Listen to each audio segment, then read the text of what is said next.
Okay, so last not least, a woman. And it's interesting, I might just mention that in all these talks until now, we haven't heard the word gender.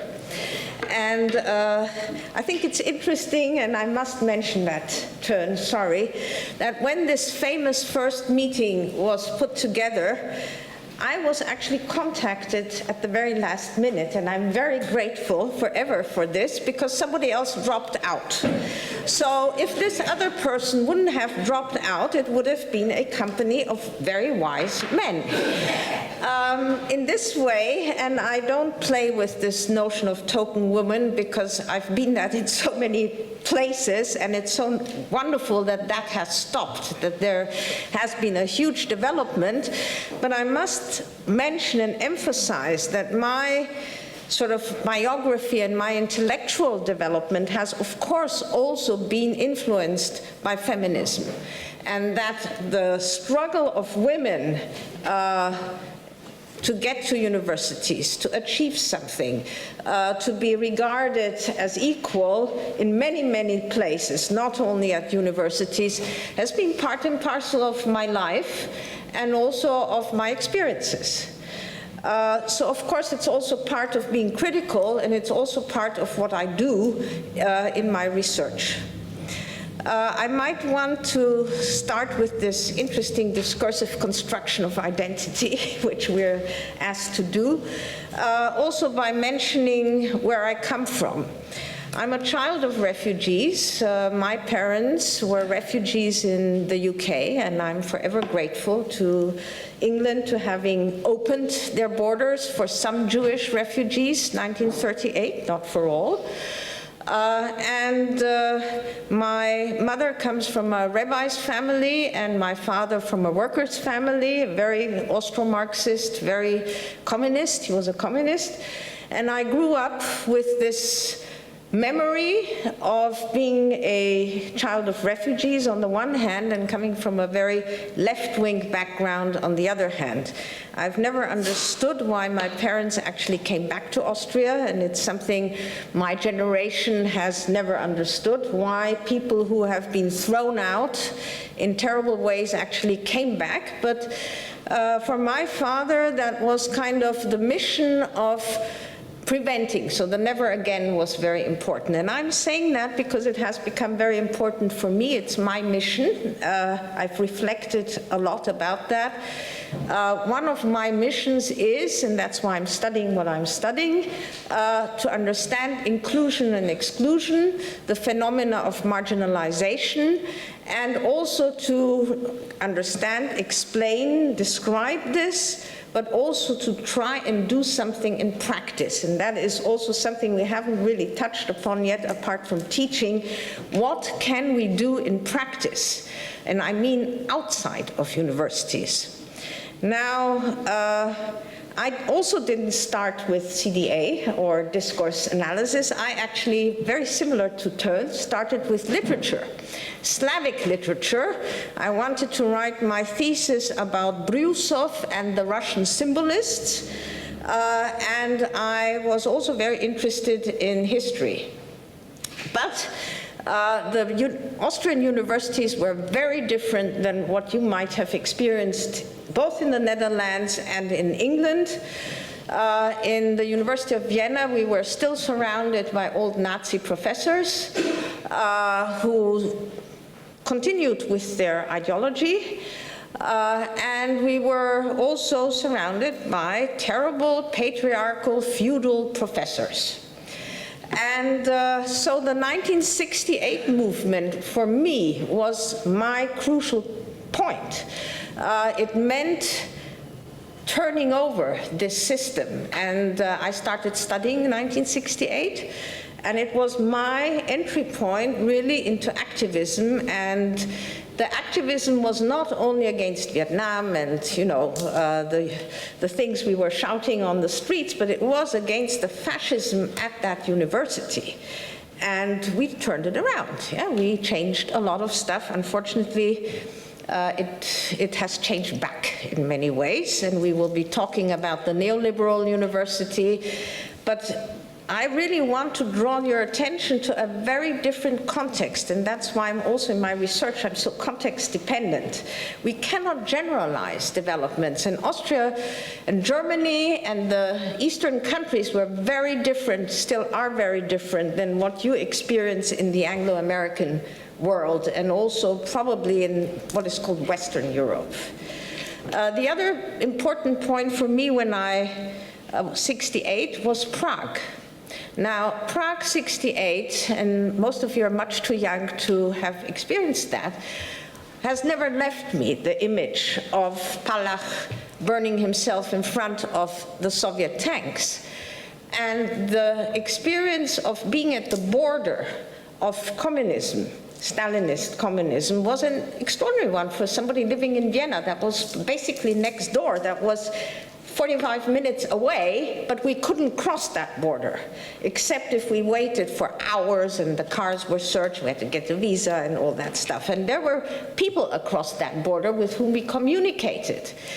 And I had a lot of communication with so-called dissidents. We supported them at the university, and here I want to mention my former teacher and then colleague Dressler, who was instrumental in getting many colleagues from the Eastern countries to Vienna and to help them.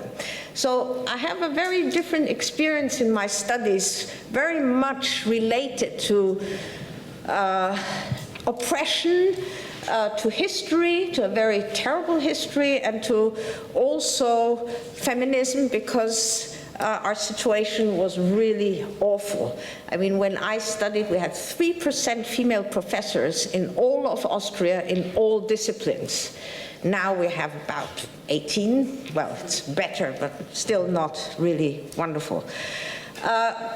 Briefly, what really influenced people, or ideas which really influenced me, I changed over to sociolinguistics after small ventures into syntax and Chomskyism and so forth. And sociolinguistics has never left me. So I love field work, I go into the field, I love tape recording, interviewing and all that stuff. And Basil Bernstein was my hero. So that was really class, social class came into it, and thank you, Gunter, for once making it possible to meet Basil Bernstein. It was a wonderful experience. The other person was Aaron Sickorell, who for me embodied a different kind of academia. He was in Vienna, and there was this professor who was actually talking to students. Yeah, he was accessible and also listened to us and was emphasizing qualitative research, and that was very important for me.